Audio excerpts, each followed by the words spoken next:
నమస్తే అస్సలాముఅలైకుం ఫ్రెండ్స్. ఇవాళ నేను టమాటా చారు చేసి చూపిస్తాను. ఇది నీట్గా వాష్ చేసేసుకున్నాను. ఈ సమ్మర్లో ఎక్కువ చారులే తినబుద్ధి అయిద్దండి. టమాటా చారును ఆలు ఫ్రై చేస్తున్నాను.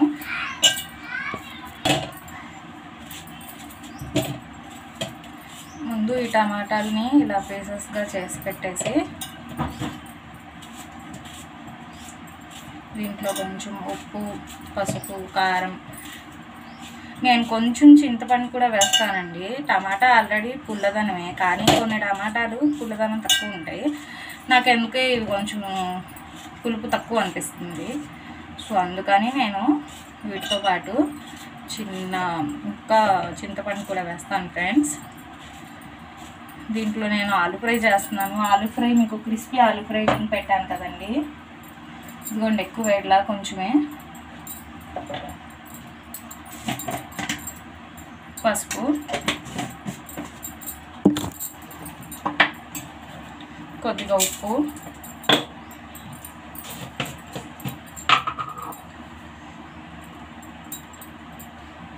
కారం,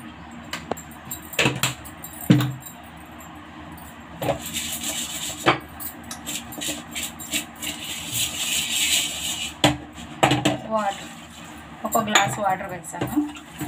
ఇప్పుడు దీన్ని నేను స్టవ్ ఆన్ చేసి పక్కన పెట్టేస్తాను. ఈ వాటర్ మొత్తం ఇంగిపోయి టమాటాలు మగ్గిపోయేలాగా చేసి స్మాష్ చేద్దాం. ఇదైన తర్వాత మ్యాష్ చేద్దాం.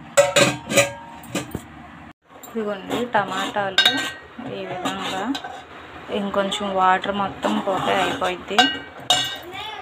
ఈలోపు ఈ చారులోకి చారు పొడి నేనే రెడీ చేసుకుంటాను. పచ్చెనగపప్పు వేసాను, కొన్ని మిరియాలు. మీరు స్పైసీగా తింటారో ఎలా తింటారో దాన్ని బట్టి చేసుకోండి. ఒక ఎండుమిర్చి, 2 వెల్లుల్లి రెబ్బలు, కొద్దిగా 1 స్పూన్ అంతా ధనియాలు. ఇప్పుడు దీన్ని నేను పౌడర్ లాగా చేసేస్తాను. ఇదే చారు పొడిలాగా యూస్ చేసుకుంటా. కొంచెం జీలకర్ర కూడా వేస్తానండి. మనకి చారు పొడిలో కూడా వాళ్ళు ఇలాగే వేస్తారు, జీలకర్ర ఇలాంటి ఫ్లేవరు. దాంతో చారు మనకి మరిగేటప్పుడు మంచి స్మెల్ వస్తుంది. మనకి చూడండి, నేను లెక్క పెట్టి ఒక 4-5 వేసాను, ఎక్కువ వేయకూడదు, చేదు వచ్చేసింది. దీన్ని ఇప్పుడు పౌడర్ చేసేద్దాం. ఇదిగోండి ఈ విధంగా నేను పౌడర్ చేస్తున్నా. స్మెల్ అయితే ఎదిరిపోయిందండి. ఇదే స్మెల్ మనకు చారు మరుగుతున్నప్పుడు కూడా వస్తుంది, భలే టేస్ట్ ఉంటుందండి. మీరు ఇలాగే చారు పొడి టమాటా చారు చేసుకున్నప్పుడు ఇలా చేసుకోండి ఫ్రెండ్స్ ఇంట్లోనే. నేను దీంట్లో ఇప్పుడు ఒక 2 స్పూన్స్ వేసి ఇంకో 2 స్పూన్స్ ఫ్రిడ్జ్లో పెట్టేస్తానండి. ఇదిగోండి ఫ్రెండ్స్, టమాటా మొత్తం మగ్గిపోయింది బాగా, ఇలా వాటర్ అంతా పోయింది. నేను పప్పు గుత్తితో ఇలా మ్యాష్ చేసేస్తాను. వేడిగా ఉంటుంది ఫ్రెండ్స్, చేయి కాలిదని నేను ఇలా చేస్తాను. చల్లారిపోతే చేతితో కూడా మ్యాష్ చేసుకోవచ్చు.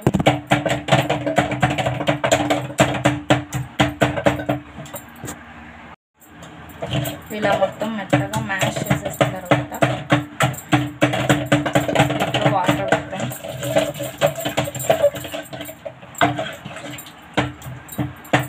చాలండి ఫ్రెండ్స్, ఇప్పుడు దీంట్లో నేను వాటర్ వేస్తున్నాను.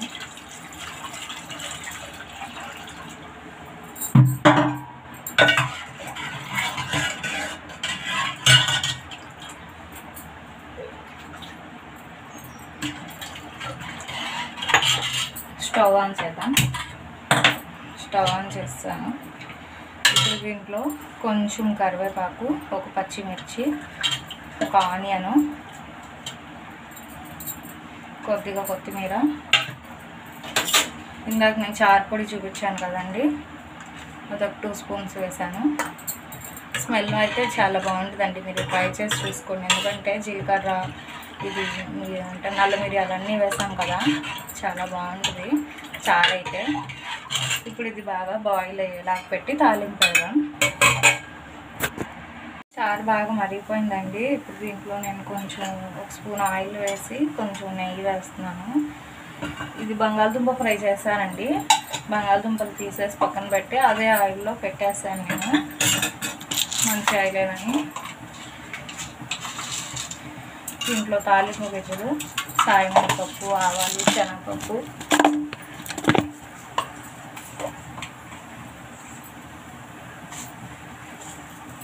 కొద్దిగా జీలకర్ర,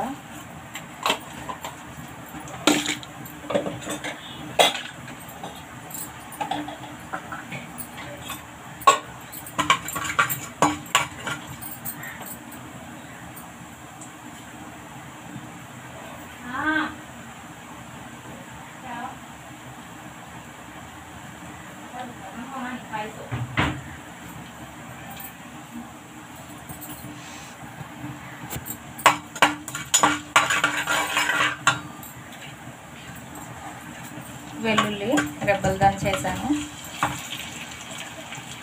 ఎండుమిర్చి,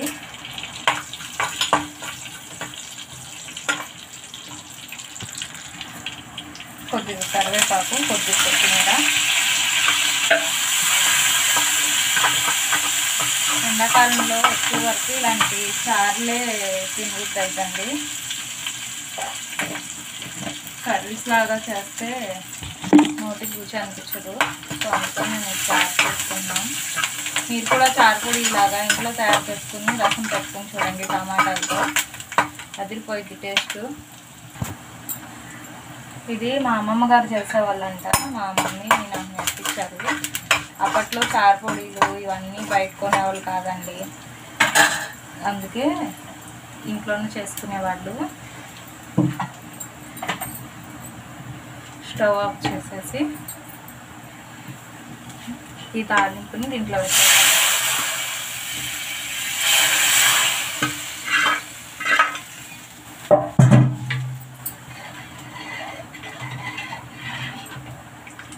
అంతే ఫ్రెండ్స్, అయిపోయింది. నోరు బాగోనప్పుడు ఇలా చేసుకుని చూడండి, ఎంతో రుచిగా ఉంటుంది. మా ఛానల్ని లైక్ చేయండి ఫ్రెండ్స్, షేర్ చేయండి, సబ్స్క్రైబ్ చేయండి, కామెంట్ చేయండి. ఇంకా ఈ చారు అయితే ఘాటుగా చక్కగా బాగుంది.